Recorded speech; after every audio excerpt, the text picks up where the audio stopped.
Kalau Anda ingin meniru Pak Yayasan yang sudah banyak berkiprah untuk membangun bangsa ini, saya katakan kepada Anda, walaupun mungkin ada yang tidak setuju dengan kalimat saya, carilah uang yang sebanyak-banyaknya. Kenapa? Ini bangunan dibangun dengan uang. SPP bisa murah karena ketua yayasan banyak uang. Dosen yang 10, mahasiswa 1, kenapa bisa hidup? Karena dia punya uang. Ambil, cari uang yang sebanyak-banyaknya.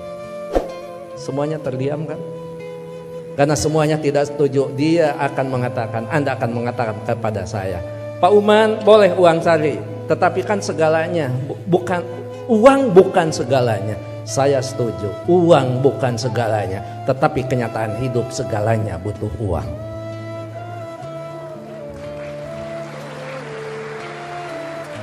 Gak mungkin beribadah haji kalau tidak punya uang. Hanya 1-2 orang yang bisa ibadah haji tanpa memiliki uang. Pak, uang itu tidak akan dibawa mati. Betul, saya setuju. Tapi tidak sedikit orang terasa mati kalau tidak punya uang. Pak, uang itu hanya akan menjadikan masalah. Setuju, tapi banyak masalah yang harus diselesaikan dengan uang. Pak, kalau sudah cinta, nggak ada urusan uang. Betul, tapi kalau cinta ada uang, itu lebih indah. Artinya apa?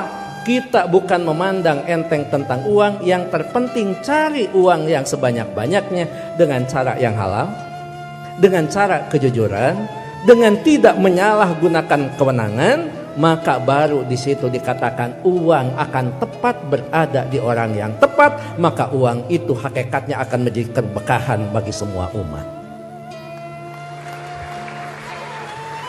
Itu yang terpenting. Kenapa saya bicara begini? Karena saya tahu di hadapan Bapak Direktur Pendidikan Tinggi Agama. Iya, betul kan? Biar suatu saat saya diundang ke Kementerian Agama. Jadi mohon, yang terakhir saya ingin sampaikan, tidak ada kesuksesan tanpa kerja keras, tidak ada kesuksesan tanpa perjuangan, dan tidak ada kesuksesan tanpa dorongan doa dari kedua orang tua kita. Jadi pada hari ini Anda ucapkan selamat. Anda mintakan maaf kepada orang-orang tercinta yang berkontribusi atas kesuksesan pendidikan kita. Hati-hati memperlakukan kedua orang tua. Saya tahu di sini ada master hukum, saya tahu di sini ada master manajemen, saya tahu banyak prodi yang ada di sini dan memiliki tata kelola yang sangat baik. Maka itu salah satunya didukung oleh perilaku Anda setelah lulus. Pada saat Anda berinteraksi dengan kedua orang tua, jangan menggunakan pasal hukum.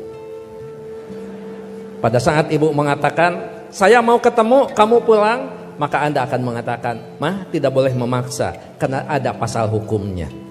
Nggak ada itu, tidak berlaku untuk kedua orang tua.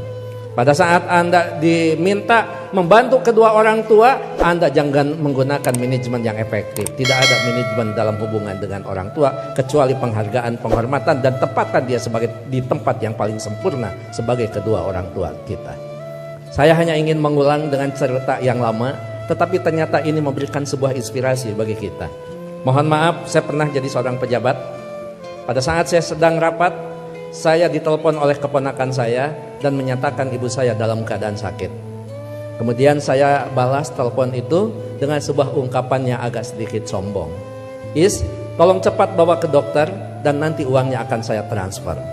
Ternyata ibu dari kejauhan menjawab kalimat saya dengan sebuah kalimat yang tegas. Enggak usah ditransfer, yang penting kita bisa ketemu. Kalau ibu sudah mengatakan yang penting kita bisa ketemu, maka jabatan itu tidak ada, maka rapat itu tidak ada. Dan boleh saya katakan, kalau saya sudah dipanggil ibu dan bapak, tidak ada yang bisa menolak panggilan siapapun, termasuk atasan saya. Kalau itu ibu dan bapak yang memanggil, kena yakin, kalaupun saya bisa memberikan sebuah alasan, Pak mohon maaf ibu saya dalam keadaan sakit, maka atasan saya akan memahami semua, karena mereka juga pernah dibesarkan dan memiliki rasa hormat kepada kedua orang tuanya. Pukul 8:30 malam saya pulang, dan saya sama seperti Anda, mungkin saya lebih kampung daripada Anda yang hari ini di wisuda. Saya tidak dilahirkan di tengah kota, saya dilahirkan di kaki Gunung Papandayan yang sekarang terkenal dengan tempat wisata Kawah Papandayan. 3 jam saya sampai di rumah, setengah 12 saya sampai di rumah. Ternyata ibu dalam keadaan segar bugar, tetapi saya tidak menunjukkan perasaan suudon kepada ibu. Kenapa? Ternyata di situ ada hikmah. Bagi seorang ibu dan bapak dalam keadaan sakit, kemudian dia menunggu anaknya terkasih dan tersayang, maka pada saat dia bertemu, maka kehadirannya lebih mujarab daripada obat yang diberikan oleh seorang dokter. Catat itu. Ibu tidak hanya menunjukkan segar dan bugar, tapi ibu juga tetap memperhatikan kesukaan makanan anaknya. Saya dimasakkan sayur kacang merah, saya digorengkan asin peda, saya dibuatkan sambal terasi, dan saya juga dibakarkan pete. Setengah 12 malam, coba bayangkan ada sayur kacang merah, nasi putih, bakar pete, dan belum peda ditambah sambal terasi. Boleh dibayangkan setelah wisuda. Setengah 12 malam saya disuguhi makanan itu, maka tidak ada kalimat yang bisa diucapkan kepada ibu selain mengucapkan terima kasih.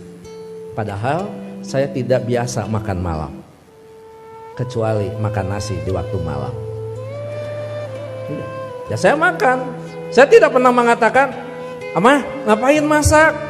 Kan kata dokter paling tidak 3 jam sebelum tidur kita boleh makan. Ini mau tidur setengah 12, ngapain masak?" Bagaimana perasaan ibu pada saat seorang anak yang dia tunggu, yang dia masakan, kemudian anak berargumentasi dengan sebuah ilmu di mana ibu tidak paham tentang ilmu itu. Menyakitkan. Iya, saya makan dan saya berdoa mudah-mudahan ini jadi obat. Begitu saya lirik dari sudut mata saya, ibu kelihatan bahagia. Kenapa? Makanan yang dia pasak itu betul-betul dimakan oleh anaknya. Begitu selesai makan, saya mengatakan kepada ibu, "Amah, mohon maaf, ini makanan sangat enak, terima kasih. Tapi mohon maaf besok tidak akan pulang siang karena ada pekerjaan yang tersisa. Kemungkinan saya pulang sebelum sholat subuh." Ibu dengan bijak mengatakan, "Enggak apa-apa, yang penting kita sudah ketemu, sok istirahat." Saya sambil dituntun dibawa ke kamar. Setelah di kamar saya diselimuti. Ibu lupa kalau anaknya adalah seorang profesor. Itulah ibu. Jadi Anda mohon maaf baru juga ahli maja ya. Ahli maja, ibu mau nyelimutin. Ngapain? Ini baru wisuda. Ada yang lebih tinggi lagi. Masa mah disimutin, ini tekan sarjana. Nggak ada di depan orang tua itu. Jangankan ahli maja, sarjana, master, doktor, seorang profesor di hadapan ibu, di hadapan bapak, tetap kita adalah seorang anak yang perlu menghormati mereka.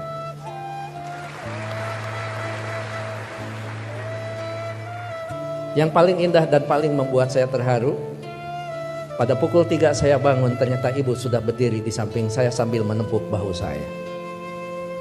Cepat kamu bangun, jangan lupakan sholat sepertiga malam terakhir. Kenapa? Kamu bisa mendapatkan yang semua ini bukan karena kepintaran kamu, jangan-jangan bukan karena kecerdasan kamu, mungkin keberuntungan doa kita dikabulkan oleh Allah Subhanahu wa Ta'ala. Jadi ibu masih khawatir tentang anaknya. Ibu khawatir anaknya merasa pintar sehingga pintar menjadi sebuah kesombongan. Ibu masih khawatir anaknya cerdas menjadi sebuah kesombongan. Bahkan melupakan siapa yang menentukan takdir segalanya pada kehidupan kita. Itu pada profesor itu. Jadi tolong ibu bapak, sebagai orang tua, anak kita hari ini di wisuda, tetap mereka adalah anak kita yang perlu kita luruskan pada saat mereka terlempar dari jalan yang memang ditentukan. Perlu diberikan peringatan, tapi tentu sekarang ini ada kaidah-kaidah yang beda dengan zaman dulu. Seorang siapa Pak Rektor, sahabat itu Ali mengatakan, didiklah anak-anakmu bukan dengan zamanmu, karena mereka tidak mungkin mengalami zaman yang seperti kita alami. Jadi memang cara sudah berbeda, cara kita memperlakukan anak-anak kita. Tapi sejatinya tetap kewajiban kita adalah bagaimana mendidik anak-anak kita, bukan masalah kedewasaan. Tapi masalahnya sampai nyawa berpisah dengan badan, itu tetap menjadi kewajiban kita sebagai kedua orang tua. Begitu saya sudah selesai sholat, kemudian di situ saya bisa mendapatkan sebuah hikmah. Memang orang tua kita adalah punya kecerdasan yang luar biasa. Padahal ibu saya bukan profesor, ibu saya tidak lulus SMA, ibu saya juga tidak lulus SD. Beliau hanya lulusan sekolah raya. Tapi apa?